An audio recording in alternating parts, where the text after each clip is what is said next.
refusing to concede that he should sell his businesses and adding, "The law's totally on my side. The president can't have a conflict of interest." Trump reiterating that he will step back, leaving the Trump Organization for his children to run. I don't know if it's a blind trust if Ivanka, Don, and Eric run it, but is that a blind trust? I don't know. But that too poses a problem, since his daughter Ivanka has already been part of meetings with foreign officials since her father became president-elect. Trump complaining, "If it were up to some people, I would never ever see my daughter Ivanka again." And making the case for his son-in-law, Jared Kushner, to have a role in his administration, maybe as a special envoy to the Mideast. Trump boasting, "I would love to be the one who made peace with Israel and the Palestinians. That would be such a great achievement." Trump also trying to distance himself from the support of neo-Nazis, after this video surfaced of white supremacists cheering him on with Nazi salutes, just blocks from the White House. Hail Trump! Hail our people! Hail victory! Trump denouncing the group, saying, "Of course, I disavow and condemn them. It's not a group I want to energize, and if they are energized, I want to look into it and find out why." Now we can bring to you news of yet another cabinet pick for Donald Trump. Sources are confirming to CNN that he will name South Carolina Governor Nikki Haley to be the U.S. ambassador to the United Nations. Of course, this is notable because Nikki Haley was very critical of Donald Trump in the past, but he's also been catching a little bit of flack for mostly naming older white men to serve in some of these senior level positions. So she brings a little bit more diversity. Obviously, she's a woman, but she's also the daughter of two immigrants who came here from India. Back to you guys. Okay, Sarah, thanks so much. Let's bring in a member of Donald Trump's presidential transition team. We have hedge fund executive Anthony Scaramucci. Anthony, great to have you here. Alice, thank you. Good morning. Okay, Happy so Thanksgiving. You as well, and to your Italian family. Yep. And your mom, who watches us every morning. Yeah, my mom's crushing on Chris, but don't tell him that. I don't want to feed his ego. Don't mention that. Yeah. Let's talk about the big news that Sarah just announced, and that is Governor Nikki Haley becoming U.S. ambassador to the UN. Why was she the right pick? Well, I mean, I don't want to speak for Mr. Trump because really he would be the best person to say why she's the right pick. I can talk about her personally. I mean, I love her. She's been a phenomenal Republican.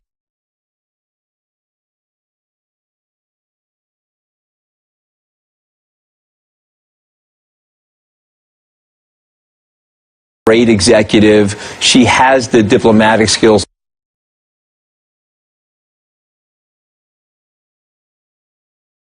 to handle this. I think you saw her in the crisis during the gun situation in the church, maybe 1820. Say if he was sitting here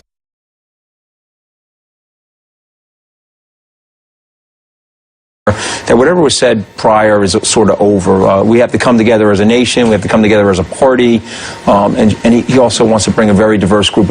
We often see Donald Trump as someone who does remember the critical things that people said about him and doesn't let those go so easily. So how did he get past it? No, I see a different side of him, frankly, because I spent so much time with him over the last 6 months. You know, my grandfather would say this, you have to be a good sport in life. You know, you've heard that expression. And so Mr. Trump, the president-elect, is definitely a good sport. His attitude is, it was a hard scrabble environment. Governor Haley was probably loyal to factions in the Bush or the Rubio campaign or Cruz at that time.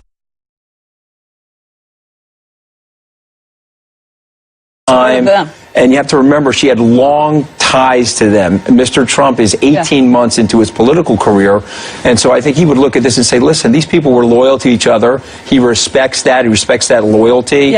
But now that he's the president-elect, he would like to bring those people in. It's sort of that team of rivals concept that President Obama employed and deployed. President Lincoln. We've heard that there might be other big news. Can you break some news here? What other announcements will be happening today? You know, that's really not for me to do. You know, I mean, at the end of the day, here for Mr. Trump. I am here for Mr. Trump, but I will tell you that I think I don't like stealing people's thunder. I don't think at the end of the day, I think I'm on the team because I understand the concept of team. And you remember this probably from high school. Together, everyone achieves more. Okay, and so it's Mr. Trump's voice that we have to hear from, and it's from. Will there be an announcement today of some kind? You know, my guess is there probably won't be. My guess is that there'll probably be more announcements next week. I think this will probably be the announcement for today. Secretary of State. Yeah. Where is it right now in the negotiations? Is it leaning Mitt Romney? Is it leaning Rudy Giuliani? Is there another name we should know about? Well, listen, I mean, I think again, this is a president-elect decision, but I think he loves both these guys for different reasons, and he's willing to put aside whatever the things that Governor Romney said during the campaign. One thing that I think your viewers and you should really focus on as it relates to the State Department, we see a lot of problems in there. You know, there's $6 billion that went missing. The person that gets dropped into the State Department, he or she, is going to be somebody that the president-elect thinks that can really fix the department and figure out what went wrong there. And so the restructuring aspect of both a Rudy Giuliani and a Governor Mitt Romney would be good things to look at in terms of their skill sets. Here's one person who does not think that Mitt Romney would be a good choice, and that is former Speaker Newt Gingrich. Really, I'm not surprised. I have it for you. Let me play it. I would be concerned. One, I think the vast majority of Trump's supporters will initially be very unhappy and will be reminded of all the things that Romney said over the year. And two, because Romney does represent a very different viewpoint. I can think of 20 other people who would be more naturally compatible with the Trump vision of foreign policy. Right. What does Speaker Gingrich know that you and Mr. Trump don't? I mean, listen, I love the Speaker, and he was incredibly impactful during the campaign, but I think that the message to the Executive Committee on the Transition Team, which I happen to be a member of, from the President-elect, is that we need to bring A++ players into the game. And so I think what we have to do is we have to put aside our differences. The first thing we need to serve is the American people, and the second thing we need to do is surround the President-elect with people that he can trust to execute that job on behalf of the American people. So there will be some soreness, whoever is named. There's pluses and minuses to everybody, Allison. Ben Carson, has he been offered HUD Secretary? You know, I have to take him at his word. He said that he has been offered the job, and so my guess is... Wouldn't you know that? Yeah, but I would take him at his word. You know, I mean, here's the problem, because I'm here to talk about the concepts, and I'm here to talk about what we're trying to do as a team. But I don't think it's fair for me to steal the thunder of Mr. Trump, and I'll tell you why. One of the most exciting things, think about like early decision in college, okay? If you knew before your kid, you still want your kid to find out on the internet. And so for me, I sort of feel like I don't want to steal any thunder. I get it. I'm just looking for a confirmation. Yeah. So has he, I mean, you're saying take Ben Carson take at Ben his Carson word that as he word. has been offered HUD Secretary. Absolutely. Ben Carson's an incredibly honest guy. Okay. But I mean, this is the same person who just last week we heard his top advisor, Armstrong Williams, say that he's never, Dr. Carson, has never run an agency. It's a lot to ask. He's a neophyte, and that's not his strength. Well, you know, look, I think that here's what happens when you get people that are not typical politicians. They don't have the verbal dexterity or the verbal acuity of what CNN is used to or other news outlets. Sure, but was this a slip of the tongue, or does he really not have the experience to run an agency? Well, I mean, was this truth-telling? Let me put it to you this way. We're probably going to have people that don't have governmental experience in that cabinet, but that are very, very effective at what they do. It would probably take me 25 or 30 years to learn how to be a brain surgeon, but I don't think it's going to take that long to be a HUD secretary. Now, maybe I'm wrong about that, but my guess is that he's got the right social skills, he loves the country, and he understands the issues that we need to tackle right now in the country. And so I love the guy. I think he's terrific. But he's not a politician. I think that's the big message we have to send to people, that we're going to be putting non-politicians in these jobs to help disrupt the system a little bit and possibly make the system a lot better, Allison. Okay, very interesting. Thanks so much for sharing the process with us.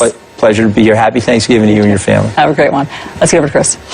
All right. Thank you very much, Allison. New details about the suspected killer of a San Antonio police officer. Court records show the man on your screen, 31-year-old Otis McCain, got married on Monday before he was captured for allegedly shooting and killing Detective Benjamin Marconi. He was arrested 6.5 hours later. McCain told reporters he was sorry for killing Marconi, and he said that he was lashing out in anger at the wrong person because society wasn't allowing him to see his son. President Obama reducing the prison sentences of 79 more inmates. The total number of commutations this week hitting 1,000, more than the previous 11 presidential administrations combined. The White House says the president will grant more before he leaves office. Mr. Obama has said he wants to bring the existing sentences in line with today's laws, which are not as harsh for nonviolent drug offenders.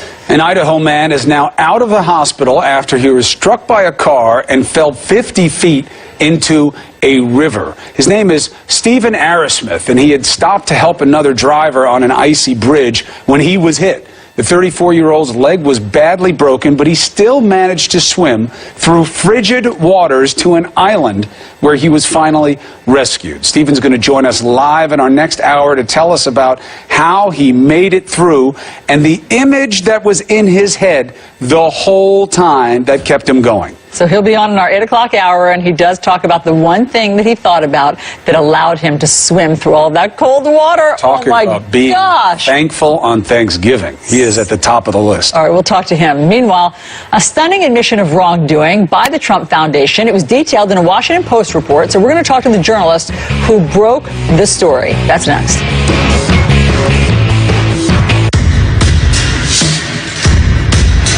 Where will the lead take us today? Straight to the source. Would Israel be willing to go along with those demands? To a side you haven't seen. That sounds a young man's game. All the way to the heart of a problem. What is going on in Ferguson, Missouri, in downtown America? Maybe all the way to the president. Do you think you were naive back then? The Lead with Jake Tapper.